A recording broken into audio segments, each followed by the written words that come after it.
সেইটোলৈ concerned নহয়, কাৰণ কিয় মই ব্যক্তিক লৈ পেলাই কোনো গুৰুত্ব আজিলৈ দিয়া নাই।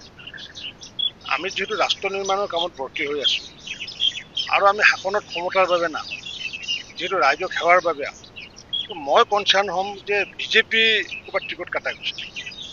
কাৰণ ব্যক্তিটো ডাঙৰ কথা নহয়, ব্যক্তি আজি আছে কালি নাই, আৰু বিজেপিত এনেকুৱা বহু ব্যক্তি আছে তেওঁলোকে নোহোৱা হোৱাৰ পিছতো বিজেপিৰ 1 ইঞ্চিও ক্ষতি হোৱা নাই, এটা ভোটো ক্ষতি হোৱা নাই। সেই যিগৰাকী ব্যক্তি নোহোৱা হৈছে এটা ভোটে ক্ষতি হৈছে। গতিকে কাৰণ বিজেপিৰ 1980 চনৰ পৰা যিটো উত্থানটো যদি চায়, বিজেপিয়ে পিছলৈ ঘূৰি চাব লগা হোৱা নাই। কাৰণ কিয় যে বিজেপি ব্যক্তিকেন্দ্ৰিক দল নহয়।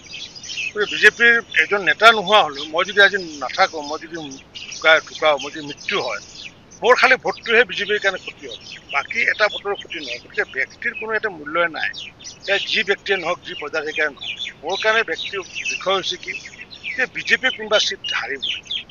গতিকে কোন ব্যক্তিৰ টিকট পাব নাপাব সেইটোৰ কাৰণে মোৰ কাৰণে লুকআউট নহয়। যে বিজেপিয়ে যাতে আমি যে 100টা, মই এতিয়ালৈ মই জনামতে 98টা চিট আমাৰ 100% কনফাৰ্ম। গতিকে আমাৰ মুখ্যমন্ত্ৰী ডাঙৰে কৈছে যে 100+ৰ কথা কৈছে। গতিকে আমি 100+লৈ আমি ধাৱমান হোৱাৰ চেষ্টা আমি চলাইছোঁ। আৰু যিহেতু আমাৰ 229 দিন বাকী আছে নিৰ্বাচনলৈ, মই ইতিমধ্যে কাউণ্টডাউন আৰম্ভ কৰিছোঁ। গতিকে মই ব্যক্তিৰ কথা ভাবিলে কাউণ্টডাউন নকৰিলোহেঁতেন। গতিকে মই সমগ্ৰ অসমৰ NDAৰ কাৰ্যকৰ্তাসকলক সাজু হ'বলৈ আহ্বান জনাইছোঁ।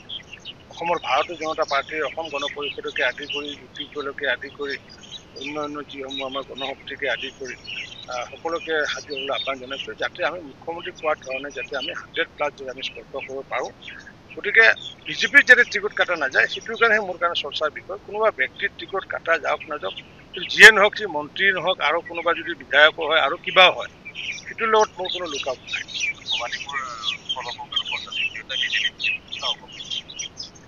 নিশ্চিত ওপৰত, কাৰণ কিয় যিহেতু বিজেপিৰ ইয়াতে MLA ইয়াতে আছে আমাৰ ভোজালী সমষ্টি, আৰু যিহেতু আমাৰ ভৱানীপুৰ সৰভোগ যিটো সমষ্টি, ভৱানীপুৰ সৰভোগ সমষ্টিটোত আজি অসম গণ পৰিষদৰ দলৰ ডক্টৰ মনোৰঞ্জন দাস ডাঙৰীয়া ইয়াতে আছিলে এটা, আৰু যিহেতু ভৱানীপুৰ সৰভোগ বুলি ক'লে যিহেতু এতিয়া এটা সমষ্টি হৈছে।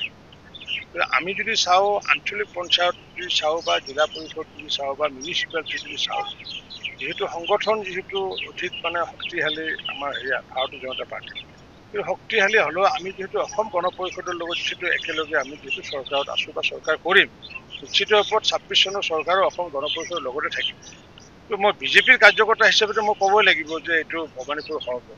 তাৰপিছত যদি ৰাষ্ট্ৰীয় সমিতি, যদি আমাৰ ৰাষ্ট্ৰীয় সমিতিৰ সভাপতি JP নাড্ডা ডাঙৰীয়া আৰু কেন্দ্ৰীয় সমিতিৰ সভাপতি অসম গণ পৰিষদৰ অতুল বৰা ডাঙৰীয়া, তেওঁলোকে বহি পেলাই অসমত কিমানটা সমষ্টিত AGP খেলিব, কিমানটা বিজেপি খেলিব, তেওঁলোকে আলোচনা কৰিব, সিদ্ধান্ত ল'ব, আৰু তেওঁলোকৰ যিটো সিদ্ধান্ত হ'ব সেইটো চূড়ান্ত সিদ্ধান্ত হ'ব।